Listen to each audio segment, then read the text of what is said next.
Assalamualaikum warahmatullahi wabarakatuh. Rabu 10 November. Dengan penuh hormat, saya Princess Mono Arfa.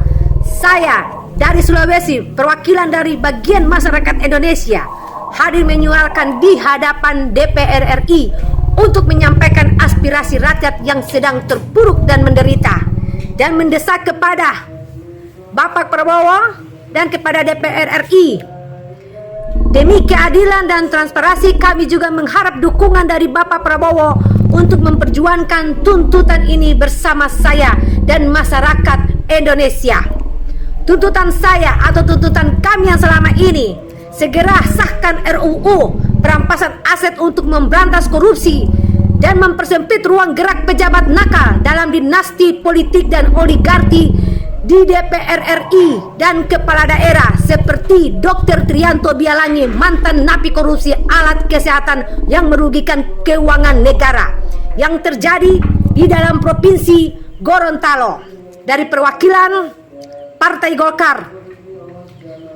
Kedua, saya mengharap kepada Bapak Presiden dan kepada DPR RI atau MPR, pecat anggota DPR dan DPR RI yang terbukti menghina rakyat atau para penguasa lainnya, memberantas kasus korupsi seperti anggota DPR RI Rusli Habibi, keluarga dekat mendiang B.J. Habibie yang diberitakan sang pengkhianat bangsa oleh media nasional dan dalam negeri, dan menjolimi Soeharto atau Presiden RRI lainnya. Keduanya sama, om dan ponakan yang tidak patut ditiru, hanya menjadi corong partai politik tanpa perjuangan kepentingan masyarakat, tetapi melainkan kepentingan pribadi. 3. Bebaskan semua demonstran yang ditangkap saat aksi 25, 28, dan 29 Agustus 2029. Kami berharap mereka hanya menyampaikan aspirasi perasaan yang sudah tidak bisa dibendung lagi, mungkin berperang dengan aparat. 4. Saya itu mengharapkan kepada pemerintah yang berkepentingan atau yang berkepentingan dalam hal ini untuk mengaudit keuangan harus transparan menggunakan anggaran DPR atau DPR RI yang mencapai 10 triliun per tahun. Bukan angka yang sangat kecil. Ini adalah angka yang sangat besar yang merugikan keuangan negara. Sedangkan rakyat Indonesia kelaparan dan tidak ada pekerjaan untuk mendapatkan pekerjaan atau pendapatan sehari-hari mereka.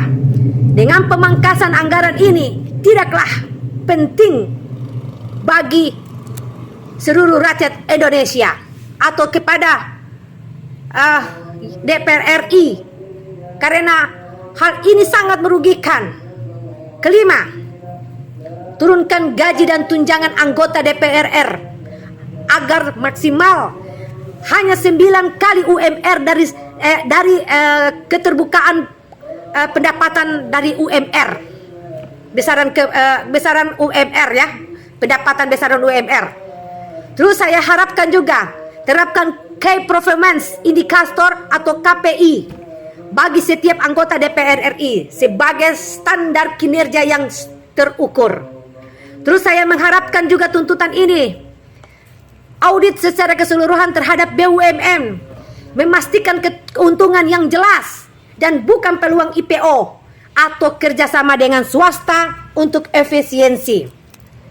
Terus saya mengharapkan juga kepada Bapak Presiden atau kepada parlemen yang bersangkutan, batalkan rencana kenaikan pajak yang dinilai hanya menambah beban rakyat, bahkan jangan memberikan pidato murahan tentang pajak yang akan dihapus atau pemutihan yang ditiadakan dan lain-lain. Tetapi fakta yang ditemukan di dalam lapangan malah mencapai dari harga yang seharusnya dibayar. Seperti SIM, pajak kendaraan bermotor atau pajak-pajak lainnya yang pernah saya alami dan saya punya bukti beberapa. Terus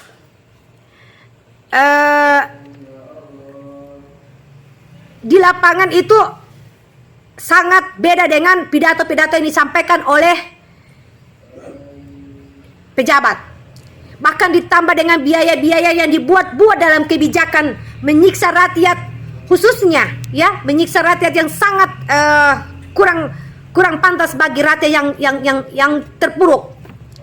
Bumi dan bangunan atau pajak kendaraan bermotor lainnya, dan masyarakat sangat berharap hapus yang namanya pajak atau pemerasan lainnya.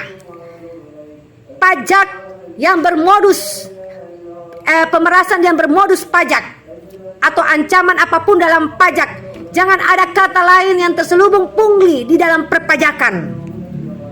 Itu sering saya lihat, dan para pejabat atasan lainnya cuma diam begitu saja, dan itu ada bukti kepada saya. Bahkan saya sudah taruh di media tetapi diabaikan bahkan saya malah diancam oleh aparat kalau memberitahukan kepada seluruh orang. Terus ke-9, saya ingin adili pelaku yang menyebabkan kematian Afan Kurniawan, salah satu ojol yang salah satu ojol yang ditimpa oleh aparat dengan sangat kejam. Dan saya berharap, atau masyarakat lain yang berharap dengan hati nurani kami, karena kami adalah rakyat Indonesia, bersatu untuk kemakmuran, bersatu untuk rakyat, dengan hukuman seberat-beratnya kalau bisa dipecat, karena selama ini aparat sering menyiksa masyarakat sipil tanpa senjata, bukan melindungi tetapi melindungi para koruptor saja. Selain itu, tuntutan saya juga penghapusan praktik di mana sebuah perusahaan mengalihkan sebagian tugas atau fungsi bisnis ke pihak ketiga, seperti milik pribadi atau perusahaan dinasti. Biasa untuk efisiensi biaya atau fokus pada inti perusahaannya atau kompetensi perusahaannya sendiri. Contoh, bisa di dalam hal layanan pelangganan pengelolaan sumber daya manusia. Ini salah satu contoh ya, di lain dari yang saya sebutkan dinasti politik. Sistem outsourcing atau penghentian praktek PHK massal, itu yang tadi yang saya sebutkan itu tentang pengelolaan sumber daya manusia, itu seperti sistem outsourcing ya. Selain saya menyindir tadi tentang dinasti perusahaan pribadi, di sini juga penghentian praktek PHK massal ya, seperti yang saya alami tanpa PHK massal. Saya mengalami dan mengacu pada dendam pribadi anggota DPR RI yang bernama Rusli Habibi dan keluarganya beserta para pejabat yang terlibat korupsi. Dendam pribadi yang beliau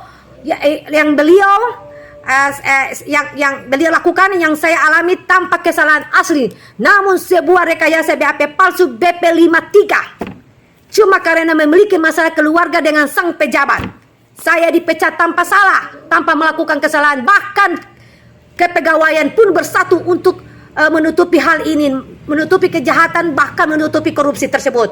Kita sebagai ASN berpegang teguh kepada ASN dan sumpah ASN, tetapi malah kita dibuat seperti para koruptor yang tidak melakukan koruptor tersebut. Bahkan koruptor hanya diberikan peluang dan kedudukan jabatan yang tinggi, bahkan berlebihan. Itu tuntutan saya. Proses kembali DPR RI Rusli Habibi yang mengangkat mantan napi keluarganya, adik iparnya, yang melakukan korupsi kesehatan, kadis kesehatan di Gorontalo Utara, bahkan diberikan jabatan di Pemprov. Reformasi pajak perburuan, pengesahan RUU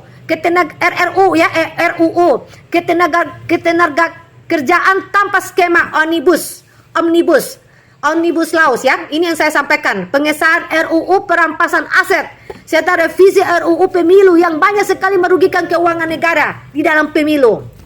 Itu banyak sekali, seperti yang dilakukan oleh Rusli Habibi, memaksa saya untuk, atau bukan cuma saya ya, banyak sih sebenarnya, cuma salah satu contoh. Kita harus dipaksa mengambil dana keuangan negara untuk dikorupsi dan kemudian disetor lagi kepada dia dari pihak-pihak lainnya, ke tangan-tangan lainnya. Kalau tidak mau melaksanakan, kita dimutasi bahkan dinonjol. Sementara itu, saya sampaikan lagi, kalangan mahasiswa menuntut langkah-langkah lebih ekstrim berupa pembubaran DPR RI dan pencabutan tunjangan berlebihan yang dianggap tidak masuk akal di tengah kesulitan rakyat. Kami rakyat menuntut janji aparat. Apakah evaluasi tindakan aparat ini dan menindak tegas pihak-pihak yang bertanggung jawab? Memori saya sudah mau habis ini, saya harus sampaikan lebih cepat. Kami bermohon dengan hormat agar setiap tuntutan ini dapat ditinjau dan dipertimbangkan dengan seksama oleh pemerintah pusat, DPR RI, serta Presiden. Kami yakin bahwa dengan dukungan dan perhatian tulus aspirasi rakyat yang akan terwujud dan kebaikannya bersama kami, kita bersama membangun masa depan yang lebih baik untuk seluruh bangsa Indonesia. Salam Princess Mono Arfa. Saya mohon tolong disebarkan hal ini.